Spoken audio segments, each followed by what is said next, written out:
Good morning. Welcome to Norcal PTAC's webinar.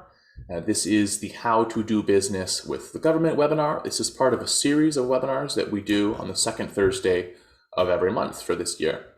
So the idea is to get small businesses engaged with the process of procurement, which can be pretty intimidating. But luckily we have a staff of expert procurement specialists who know everything there is to know about government contracting. Or if they don't know it, they can ask someone, do some research and find it out. So we are happy to share some of what we know about government contracting with you. This is a very high level presentation, so if you're just getting into contracting or if you're curious it's right for you, you are definitely in the right place. And hopefully if you are already getting your feet wet, this will also be useful. Again, my name is James Forrest. I'm the Program Coordinator and Procurement Specialist at Norcal PTAC, and the main presentation today will be given by Thomas Burns, who is one of our expert procurement specialists at PTAC. So what is a PTAC? That's a good question. There's a lot of acronyms that get thrown around in the world of government contracting. We are a so NorCal PTAC is the Northern California Procurement Technical Assistance Center.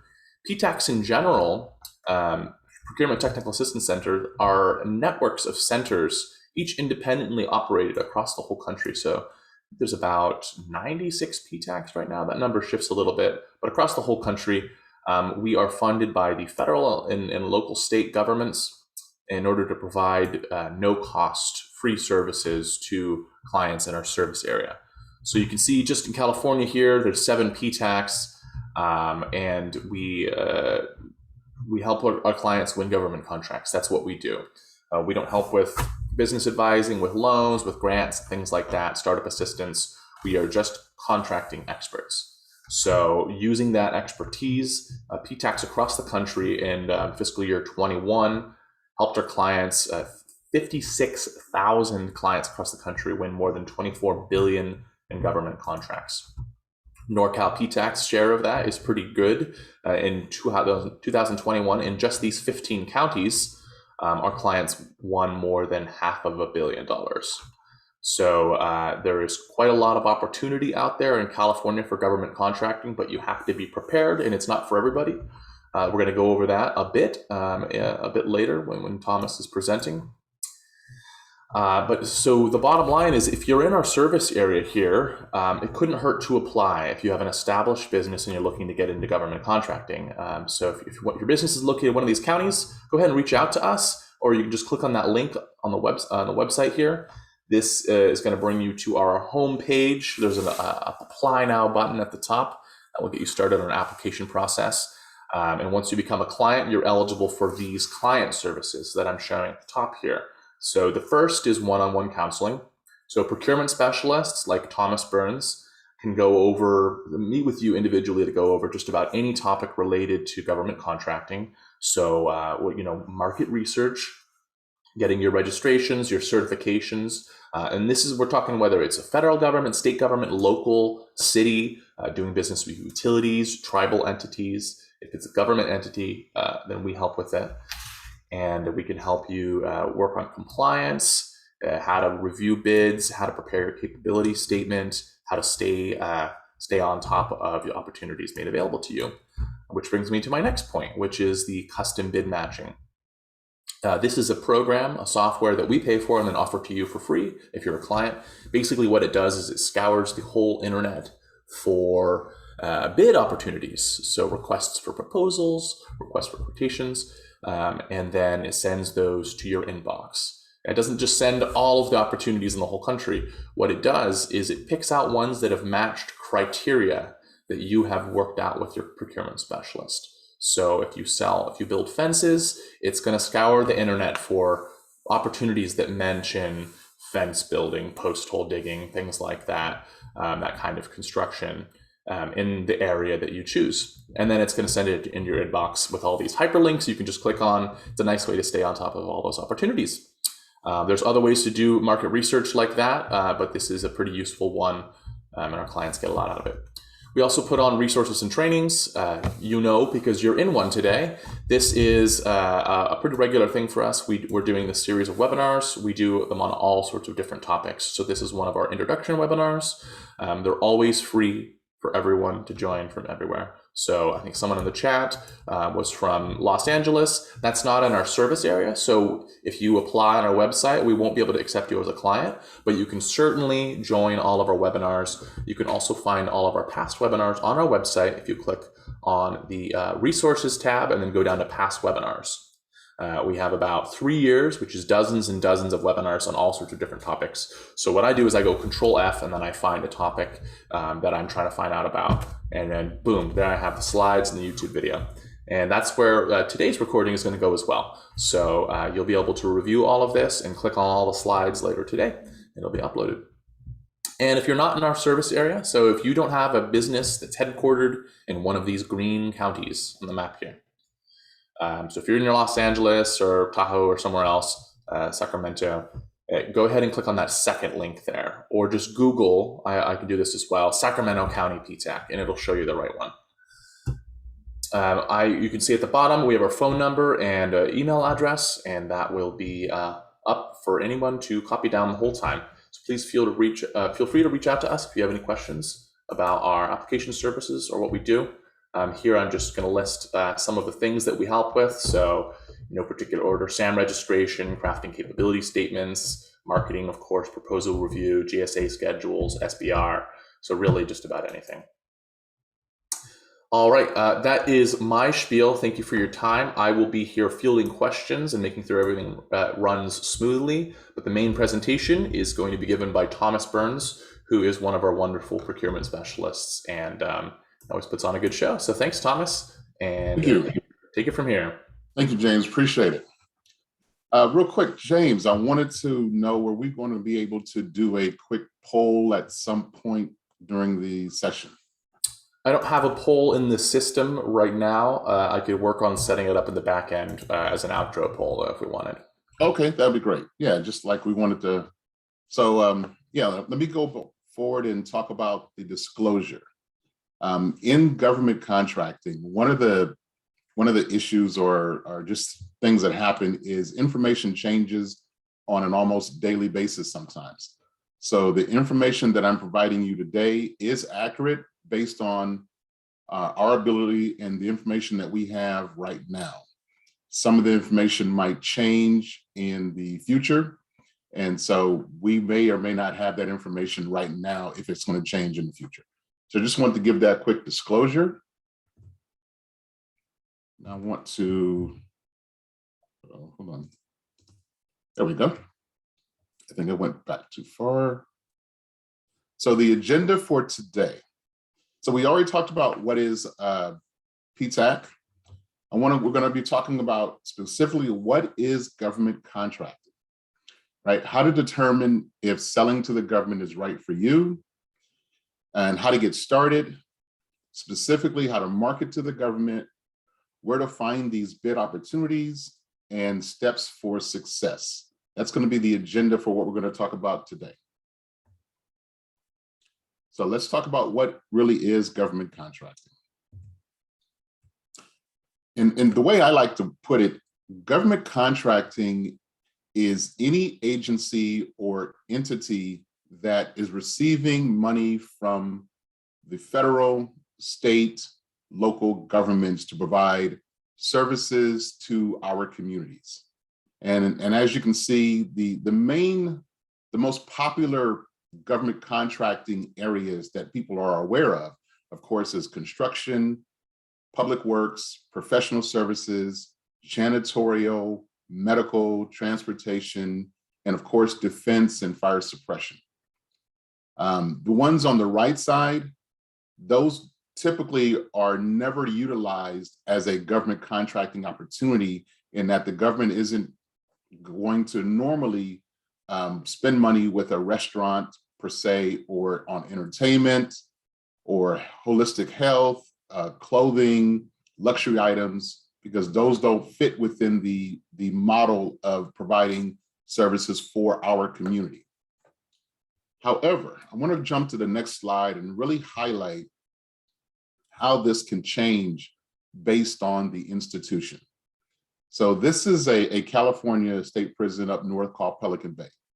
And this is just an example of what all institutions in terms of prisons, whether it's state or federal, because they all need these same products and services. And as you go through the list, you can see there are certain things that they would purchase that you may not think about. For example, the personal care products. What's another one that's not really thought about that well? Clothing. You know, they purchase a lot of different types of clothing. And actually, I have an example I want to share with you. I have a client, and actually back in the past, I used to have a cake business. It was a gourmet cake business. And I was in business for about 3-4 years before I thought about, let me see if I can also expand my business by going after government contracting opportunities. And what I end up learning is that certain institutions were looking for bakeries to sell them fresh bread, the loaves, like the sandwich loaf breads. And so, yeah, I put in an RFP. I went through the proposal process. I didn't win the first time, but I found another one at another institution, and I did win that for about a 6-month period. So it is possible to take your business that might be retail only and then figure out how you can compete on a commercial side to offer it at a price that's affordable to the government. Actually, I wanted to stop and say, are there any questions that have been asked so far, James? Not yet, no. Okay, great. So let's look at the contracting structure for what we consider large projects. So a government agency will have a need for, let's say, road construction. They want to do some highway work or a bridge work. And so the actual size of the contract might include, it might be for $20 million. It might take over 6 to 12 months to complete this project. And so typically what we call a prime contractor will win that bid. Now within that service area, they're going to need everything from trucks. They're going to need different types of road material in terms of the gravel. They're going to need professionals to do architectural work. They're going to need people to support all of the construction that's going on. And so the prime contractor is then charged with working with subcontractors to do certain parts of the work that they typically aren't in that business of doing. Another good example is, let's say they're doing a whole road, but they need to also remove or improve the existing light poles and street lights. That's not their wheelhouse. So they're not going to actually do that work. They're going to find a subcontractor to work with. That's an opportunity for a company that just does lighting work to then be a subcontractor with that firm.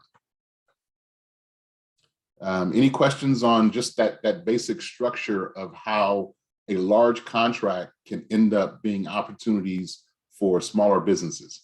And that is by working with the prime on aspects of the work that they either aren't qualified to do or they want to sub out. Okay, recipes for success. So here's where this really gets home for most of the clients that we see at Norcal PTAC. A lot of our clients, they're not truly ready for government contracting yet. And this is what we mean. A lot of times, a business will say, I'm going to start my business, or I just started my business a month ago. And I'm looking at my product or my service, and I clearly understand that there's an opportunity to do business with the government. That's great, and that's true. However, there are certain steps that you have to do first before you are truly ready to do business with the government. So, of course, you have to be established business. We really stress the idea of having a business plan that includes government contracting, meaning your whole business plan for success should not be based on getting government contracts. You've got to have other avenues of revenue and how your business is set up to do business with a wide variety of different entities on the private side and on the public side. Financial stability is a really important one because the government pays for services after they have been received. So you do X amount of work, you send in an invoice, and they can pay within a week, they can take 30 days, and I've heard up to 90 days in certain situations.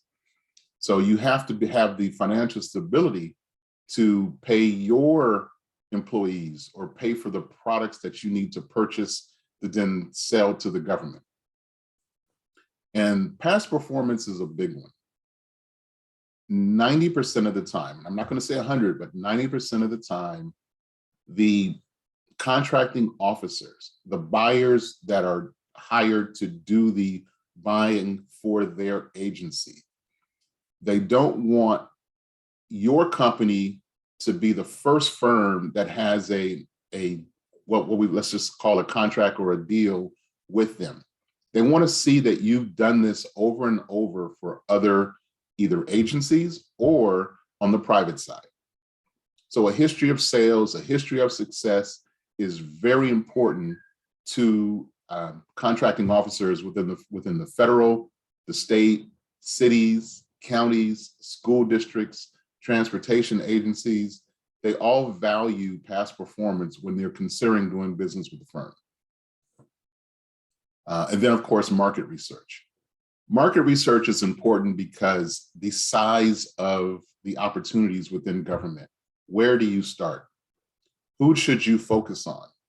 If you're in the landscaping business and you have a small team and you're limited to, let's say, a 50-mile radius from where your office is located, then of course you're not really looking at the federal side because it's all over the United States. Yes, there might be opportunities within that 50-mile radius because there are some federal buildings within that area that you're located. But the better option might be the number of school districts within that 50-mile radius or the number of cities within that 50-mile radius. That might be a better option for you. So doing some research to figure out what you're capable of, where are the opportunities, and then who and how should you really connect with these agencies. That market research is really important before you start really going after government contracting. And then finally, e-commerce capable, meaning do you have your website? More and more, government does care that your website is up and running, it's professional, and that there's at least one page devoted to government contracting, that you're letting them know that you definitely are interested in doing business with the government. Any questions on this slide at all? Yeah, we have a question here from Umaru who is asking, so if you don't have any past performance, you just won't get a contract? So like I said, 90% of the time, that is one of the main deciding factors. Because remember, there's always competition. So if you are a firm that's been in existence for 6 months or less, and you're bidding on a contract for, let's just go back with landscaping as an example, there might be 10 other firms that are also bidding. And 9 of those firms have at least some past performance with either some government entity, or they've done work for hotels or some private. They can show past performance and you have none. Even if you're the lowest bid, they're going to be very apprehensive of awarding you the contract because past performance means more to them than just the lowest bid. All now, right. Let's say you have a relationship with the government contractor from the standpoint they know that you are a qualified firm.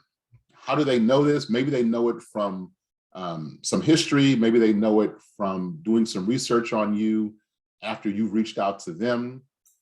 And they see you as a viable firm that they can do business with, and there is very little competition. then yeah, there's a possibility that you could be awarded the contract. Or they're looking for something that's very unique, right? This is in the technology area. Let's say you have a new device, a new software, a new type of product that they can't find anywhere else, and your product has been proven to work, or your service is proven to work, then yeah, you have a great chance of making a government sale when it's your first sale. But that doesn't apply to the majority of firms that are starting a business. That's a very small percentage. Right. Yeah. All right. Thank you. Yeah. The main thing to just consider is that you're competing against. It's competition. Yeah. You're competing against others with 1, 2, 5, 10 years of past performance history. Right.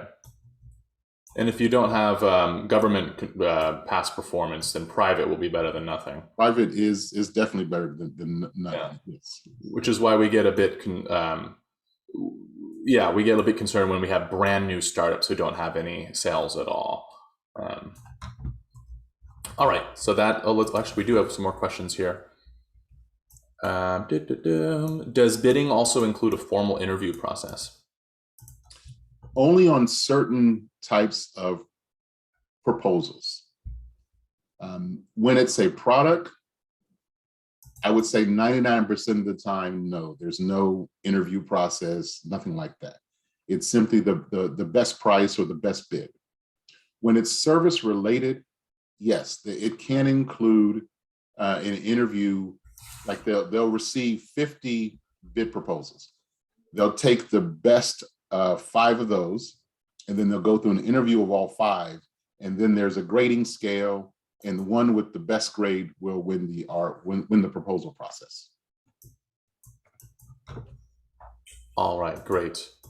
And what do we suggest for new companies? Well, I guess we would suggest continuing to work on building your business in the private industry if you don't feel that you're ready for government contracting yet. Yeah, I truly suggest that you don't want to look at government contracting as your main source of opportunity in the beginning. It can become one of your main sources of success and revenue as you have built your business.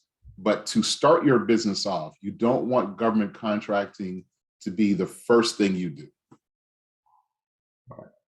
All right. And the only caveat to that is unless you have a new technology, a new software, a new product that would be a smash hit in the government marketplace. All right, great. Okay. I think that's all for now. Thanks, Thomas. You're welcome. So let's talk about how to get started. So of course, number one, you definitely want to apply for PTAC assistance. Now, there are, as we talked about, there are a lot of different codes in the government market space. And these codes are designed to help the government identify the vast majority of the firms out there and give them some kind of rating or scale. So Naics Codes, Naics Codes, are codes that help identify industries. And they start from, I believe, in the 1s, and they go all the way to the 7s. And it's a 5-6 digit code. And we can help you just figure out what your Naics codes should be. Some industries, let's say you're in construction, you might have 20 different Naics codes versus somebody that just does janitorial work, that might only be 1 or 2 Naics codes. Or if you only sell fruit, you have a farm, you only sell one type of fruit, that might be just 1 other Naics code. The Unspsc codes is the same, they're doing the same thing, except they're utilized by a different group of agencies. As an example, the Naics codes are used primarily by all federal agencies, cities, and counties to some extent. The Unspsc codes are used by the state of California. So if you want to do business with the state of California, you're definitely going to run into, they will just classify Unspsc code entities. There are other codes out there. There's the NGIP, there's the PSC, but for right now, those are the two most important that you want to learn where your business falls within those codes. And then if you want to do business in the state of California, well, with the state of California, not in, but with the state of California, then you definitely have to register at caliprocure.gov. We, of course, Norcal PTAC, we can help you with the registration process. If you want to do business with the federal government, you have to have a sam.gov registration, which means you will be receiving your UEI number and a cage code. So more codes, more numbers, but it'll all make sense as you go through the process. And then when you do your sam.gov registration, you also have to complete what's called your dynamic small business search. This makes it easy for buyers and managers within the federal government when they need when they want to look for a small business that can provide them with different products or services, they use this database, this dynamic small business search database that they have direct access to find firms. And within that, they can look you up by your keywords. They can look up different capability narratives. And of course, it allows them to see your past performance. The other main tool you have to have when you get started is a capability statement. I think we'll cover a little bit more about that further along, but the capability statement is like a business card for your business. It's the document that they want to see when you first make contact with them. And that's on the federal level, the state level, cities, counties, school districts. They all want to see your capability statement. Even prime contractors, you want to be a subcontractor and do business with larger firms, they want to see your capability statement. So it's an important document. And then make sure your website is government friendly, meaning if you have an About Us page, our services page, how to do business with us page, you also want to have one page that just says government or something government, how, our government services, that just lets them know that you are aware that you want to do business with the government. And if I'm a buyer for a government entity and I go to your website, I'm going to be incentivized to click on that page. And on that page, I'm going to see your codes. I'm going to see your capability statement and your past performance. So it's another way to really highlight your business that you are designed and set up to work with government agencies. Any questions? Yeah, we have a question from Rosa who's asking, how does a new business know the going rate in order to be competitive on a bid? Should a new business look to labor statistical data for the going rates? So that depends on the type of service or product you are in. If it's a product-based business and you're purchasing your widgets at $5 each directly from the manufacturer, or let's say you are the manufacturer and that's about the cost to produce it, and the government's not going to say what they will buy it at, they're going to say, give us the best price. And so you have to be competitive. And, so if your price is $8.50, but another company that sells the same product, their price is $9.25, then you have a great chance of winning that RFP process for that. If it's a service base, you have everything from the labor rate, but you also have other costs involved to provide that service. So you could have everything from delivery services. Let's say you are a consultant, and it's not just that they hire you to provide them with knowledge and feedback and information, but it might require you to do some research on your behalf, which means there's other expenses you have to incur. So you have to include that in your bid price. That's a whole conversation that we would have to spend a lot of time on, but no, there's no set way to figure out how to price. It's based on what that contract looks like, whether it's service or product-based, and then understanding how to put together your fee based on a set number of factors. And labor is just one of those factors. Maybe we can also point them towards, they can find previous contract data on a website called FPDS for the feds, if you're doing business with the federal government, or Cal eProcure for California. It depends on who you're doing business with. But if you just want to find previous, which contracts have won, you can do that, or also freedom of information request, right? So the freedom of information request will provide you with the winning bid from previous, but the challenge is, and the reason I was saying, that's a conversation that you really should have with a PTAC assistant, is because there are a lot of factors within that when you first look at it, will be hard for you to understand. For example, it will talk about benefit rate. Benefit rate, of course, is based on if it's a federal contract, the federal government will mandate certain rates that you have to pay based on the type of work that's being done. If you're in the construction and you're operating a bulldozer, that's a certain rate plus benefits. Whereas if you're an accountant, that might be a totally different rate. And yeah, there is a rate scale for that, but there's other fees and services that might be included that you might need some assistance in understanding how did they arrive at this cost. Okay, great. Let's move on here. Thank you. Yeah, you're welcome. Socioeconomic certifications. This is a big one. This is where a lot of misconception comes in. People are told or heard that all you have to do is get your woman-owned certification, get your DVBE, your Disabled Veteran Business Enterprise certification, get certified as a minority or small business, and you'll have a much greater chance at getting contracts, and it opens up doors, and that's the way to go.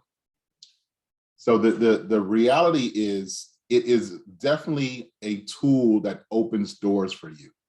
It definitely is a tool that can set you apart and open doors for you. But on the reality side, there are still a lot of competition in every one of these. There are thousands of certified small businesses. There are thousands of certified DVBEs, women-owned small businesses, hub zones, and the list goes on. 8A and we are not even going to all of them, but yes. And so you're always going to face competition. It opens doors. The government will create what we call set-aside contracts. So they'll set aside a contract worth, let's say, $400,000 to just women-owned small businesses. But you still might have 50 to 150 women-owned small businesses who bid on that contract. That is better than 500 just all kind of firms bidding. So it's a set aside for women-owned small businesses, or it's a set aside for just small businesses or DVBEs. It limits the competition, but there's still competition. Any questions on the benefits of the socioeconomic certifications, why they are important, but they're not a be-all to be-all? There's still competition involved. We strongly suggest if you do qualify, you should go after that certification. But just understand it's not a guarantee that you're still going to get contracts immediately. I don't see any questions, but feel free, we can save them up for a couple slides and then answer them in bulk. Feel free to put them in the Q&A, folks, if you have any.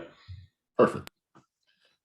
Okay, local contracting, which is actually my favorite. I believe here in California, there is so much opportunity for any business, large or small, to have an impact on their business if they focus on local, especially here in the San Francisco Bay Area and throughout the Northern California arena.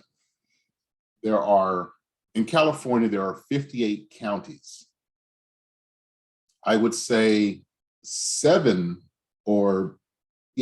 to 7 of those largest counties are right here in the Bay Area, and they all have huge budgets. Same with the cities within Northern California. I don't know the exact number of school districts, but there are hundreds and hundreds of school districts. With each school district might have anywhere from 20 to 50 schools. All of them need products and services, and all of them want to do business with small businesses and large firms. So building relationships on the local level with the local school districts, with the local cities in your area, with the transportation districts, whether it's a BART or a bus system in your city or county, those are all great opportunities to get going with government contracting first. I would say the federal government is a much different type of contracting animal per se, and there are opportunities, but there is a wide variety of competition that you must deal with. Versus the local level, you're going to see less competition, although there is competition, but it's less. And the entryway to do business on the local side is just a little bit easier, especially if they have what we call the local business enterprise certification. Now on the screen, you see the example of San Francisco, but most cities will give a preference to those businesses that are based in their city.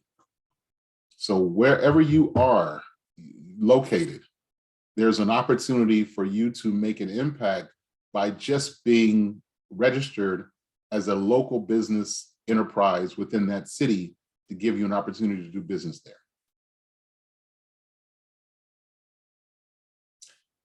Any questions on local contracting and why that's a good opportunity to start in that arena versus the federal or state side? Nothing so far. Right. And now we go back to the capability statement. Remember, it's the business card for your business. Like I said, it's the resume. The other things are, it can be no longer than 2 pages. So front and back, it's 1 page, front and back, 2 pages. You should create multiple versions to target different agencies. Also, let's say you have multiple things that your business does. For example, let's say you're a distributor. You're in the business of selling medical supplies. You're also in the business of selling hardware. So hardware is more on the construction side, whereas medical supplies are more on the hospitals. It's a good idea to create 2 capability statements, one focusing just on your medical supplies, the other one just on your construction, because the buyers will be very different. On the medical, of course, you're going to be focused on doing business with the hospitals and let's say, universities that have a hospital component. Right here in San Francisco, University, San Francisco State, they have a whole hospital network. And I believe that also pertains in many different other areas throughout California. But on the construction side, the Department of General Services or the Public Works agencies for most cities and counties, and of course, state agencies, they buy millions and millions of dollars of just hardware and construction equipment. So you definitely want to highlight what you do by using different capability statements so you look like, hey, this is my core, this is my specific service, and it doesn't get muddled up by trying to include everything you do on one capability statement. And then the other things you want to include, of course, are what makes you different, who have been your key clients, of course, past performance, a very short bio. And in fact, let me quickly give you an example template that we provide free to our clients here at Norcal PTAC. This is an example of a one-page front and back. As you can see, the way it's broken down is very specific. On the left side, you see where it has the first paragraph, capability statement. That's your opportunity to really hit home who I am, what I'm about, and why you should do business with me, with your specific core competencies, what makes you different, key clients, past performance, and see how it carries over to the second page, a bio, and then images only if they're really going to highlight your profession. And then that other section there in the middle on the left side, they're going to quickly be able to see all of your codes. So it's not confusing. That's the importance of a capability statement. The buyers, the managers within government and prime contractors want to be able to see this document and immediately figure out what they want to know. And that's why this is such an important document, because it makes it easy for them. You got to remember, they see firms that are wanting to do business with them every day. And this capability statement is a tool that allows them to quickly analyze your company so that they can, it's a go, no-go kind of thing. And if your past performance or if your capability statement is misspelled, if it's hard to read, if it doesn't have the required Naics Codes or Unspsc, or there's no certifications, or you're missing information that's important to them, then you've failed at showing them you're a professional firm. But if you do these things correctly, then you succeeded in showing them that you are a professional firm who they can consider for the next opportunity. Any questions about the capability statement? I do not see any questions right now, but feel free to put them in the chat, put them in the Q&A tab, folks. So making sure your website is contracting ready. Of course, it should be updated and relevant. This is important just in general. I mean, the website is so important. The website is so important for all businesses that want to do business, because we as a society view going and looking at a firm's website as a very important tool now. Having a government tab so that you really highlight your business that, yeah, we are ready for government work. Having a link on that government tab page that lets them easily download or see your capability statement, also including all your registrations and certifications, your codes, past performance, most recent projects are highlighted, and easy navigation. Again, they have an opportunity to look at dozens and dozens or even hundreds of websites, and there's always competition. They're always comparing your site versus some other site. So making sure it's relevant, making sure it's easy to navigate is just really important. You know, anything that sets you apart or that highlights your firm as a professional firm that's ready to do business with the government is a step in the right direction to be closer to winning your first contract. This part is really important and dear to me, because I've been, for the past 20 years, I've been in the sales, business plan, marketing side of business as an entrepreneur before I came into being a consultant with Norcal PTAC. Doing the work up front first goes a very long way in not making mistakes down the road. Understanding who you should be talking to, understanding what agency you should focus on before you just pick and choose without doing the research is a recipe for disaster. Marketing is really the key. Developing a marketing plan to target agencies or the primes who they do business with is really the key. And there are so many sites available. Now, it might not be possible to go over all the sites within this webinar, but a few key ones, like again, Cal e-Procure. And we're going to mention it again as we go through on the next slide. But going and getting the right information, spending some time to do the research is key. Attending expos. Now that we're opening back up again, they're having in-person events, but there's still a lot of virtual expos that you can be a part of. There's still a lot of virtual conferences, matchmaking events. So from your home, you're able to network. Just doing the research to figure out where they're going to be.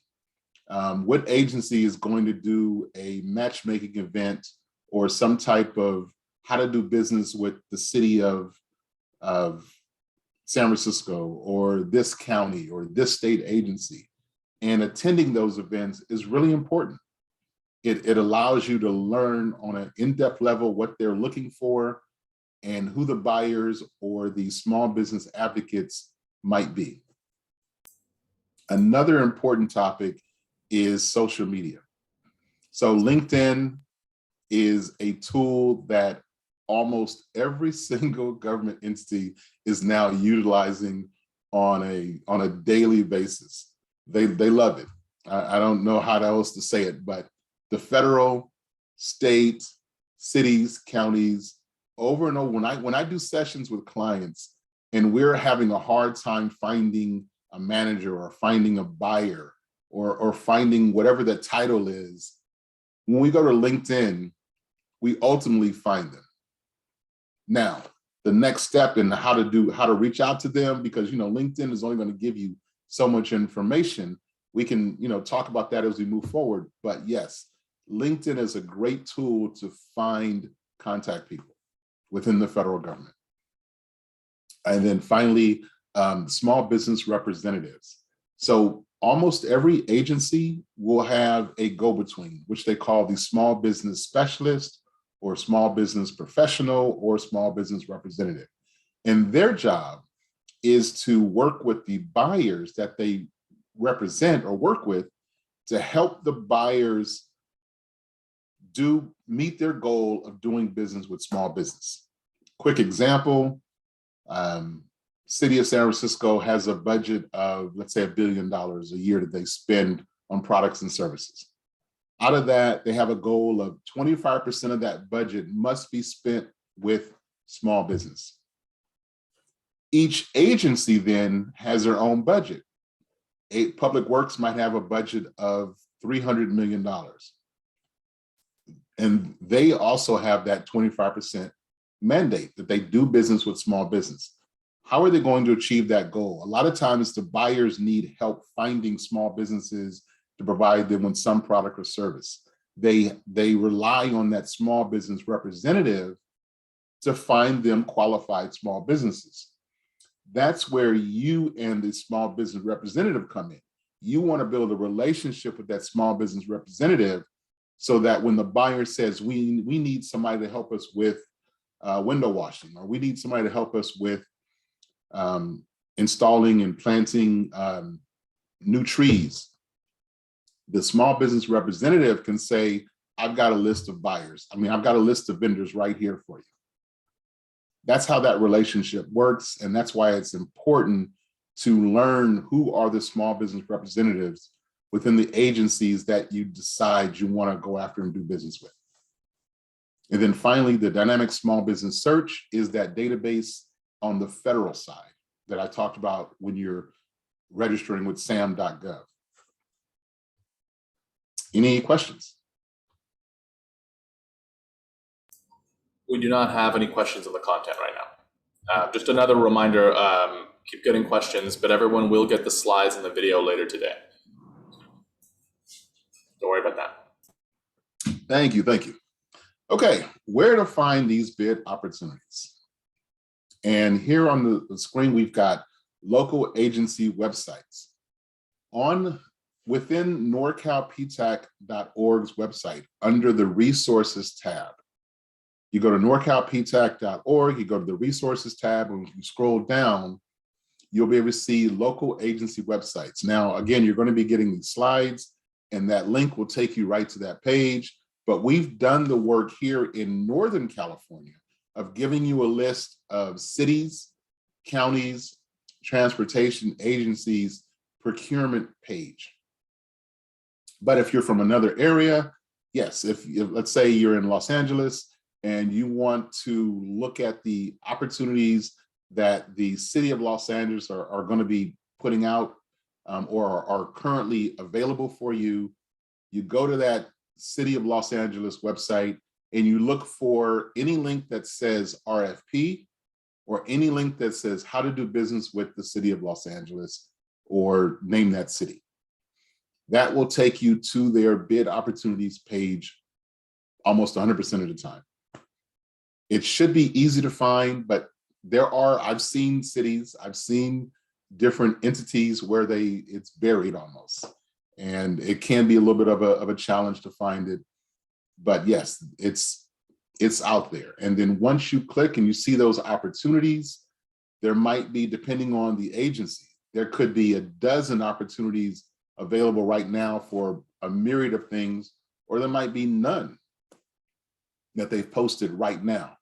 But you keep checking or you sign up and you register, and then they will also send you notices when a bid is coming out. Also, prime contractors, right? You're in the construction business, or yeah, that's a good one. You're in the construction business and you want to supply lights, you want to supply some type of road work, or you're a project manager. It's a good idea to be a vendor for that prime contractor. And as they have opportunities, they will send you notifications, or you have to go and visit their website on a continuous basis to see what's new. Again, I mentioned Cali Procure. There are 233 state agencies in the state of California. And each of them, when they have opportunities where they need to either have a service or they need to buy products that exceed at least over $250,000, it's going to be listed on the events page at Cali Procure. For those kind of opportunities that are lower than that, that's your opportunity to connect with them directly and talk to them about opportunities. But bids over that amount are always going to be listed. And then SAM, contracting opportunities, is the federal side. So I don't know the exact number of federal agencies, but 80% of all federal agencies will list their bid notices for products or services over a certain dollar amount. And again, it's around that $200,000 or more that goes more or less depending on the agency. But anything over that amount will be listed on sam.gov under contracting opportunities. Now, acquisition.gov is a great site because it allows you to quickly figure out where each agency's procurement forecast is listed. Sometimes this information is hard to find, and acquisition.gov is a great tool. So if you want to know over the next 12 months, the Department of Veterans Affairs, how much work is going to be, will they need for housekeeping or janitorial or landscaping or medical supplies? How much of that is going to be needed over the next 12 months based on the regions that the VA has? That's where you can go to the VA, to acquisition.gov. It'll make it easy to find the Department of Veterans Affairs procurement forecast. When you download it, 90% of the time, it's in an Excel format. I've seen it sometimes when it's in like a Word or a PDF file, but almost always it's an Excel format. You download it, and this now allows you to do research. You can figure out based on Naics Codes or keyword searches, you know, the VA is going to need $10 million in PPE or various types of medical supplies over the next 12 months. and it will list a contact person, a POC, point of contact person, with their phone number and email for follow-up. So when we talk about doing research, these are the kind of tools that are available to learn more about these different agencies so you can make an accurate decision on what agency you should focus on moving forward.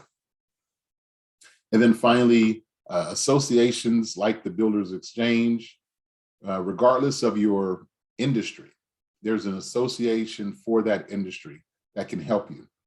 And then finally, Norcal PTAC's our own bid match service is another tool that will provide you with a weekly list of bid opportunities that you can be looking at. And in summary, here are the 10 steps to success. First of all, as we talked about, making sure you're really looking at your business and seeing, are you ready? Are you financially able to be able to handle getting a contract and then having to make sure you have the money to upfront those costs before you get paid, applying for PTAC services, getting the starter checklist going, getting certified, creating your capability statement and making sure your website is up and running and is looking professional. You know, you want to be able to network and build these relationships, locating business opportunities, and then just being consistent with the work you do and understanding that it's not a short-term process. There are cases and cases of businesses that, yes, they do win contracts within, let's say, 6 months of starting the process. But on average, it could take a while, and there's no set date. We get those questions all the time. Well, how long is it going to take? Will it happen in 6 months, 3 months, 9 months, 12 months? And it really depends on the work you do. How much research have you put towards this before you get started?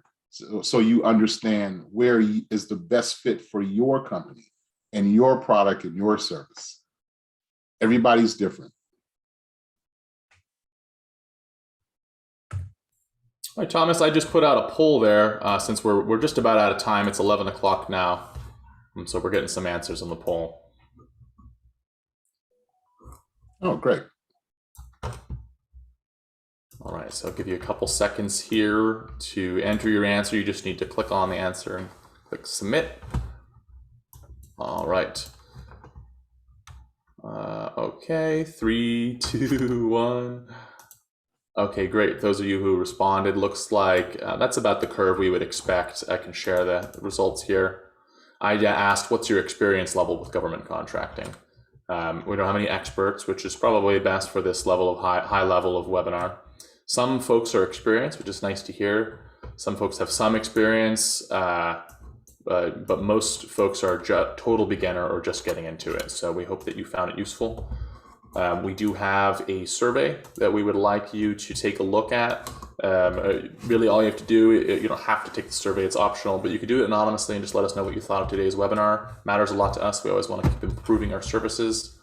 The big takeaway is that PTAC centers are here to help you. We are totally free services. You can have a meeting with Thomas if you apply for one of our client services if you're in one of our counties. And we have some of our lovely procurement specialists here. So go ahead and sign up on our website if you have any questions. We do have upcoming events. If you like what you heard, remember when Thomas said that his favorite topic was local contracting?